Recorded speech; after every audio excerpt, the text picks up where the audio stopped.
We guide you through how to download high quality images from Pinterest in 2026. So, the first thing you need to do is to open Pinterest app or go to Pinterest website and search for the image you want. Once you find the tab or click the image to expand it to full screen. This is important because downloading from preview can reduce quality. Next, look for three dots icon usually located at the top bottom corner of the image. Then select download image.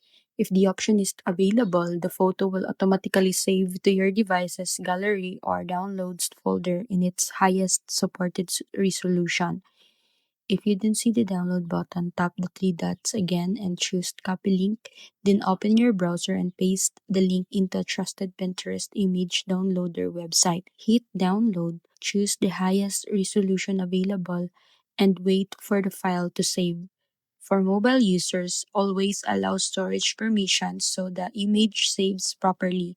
And for desktop users, right click the expanded image and select Save Image as to keep the original quality. And finally, double check your download photo by opening it and zooming in to confirm it's sharp and not compressed.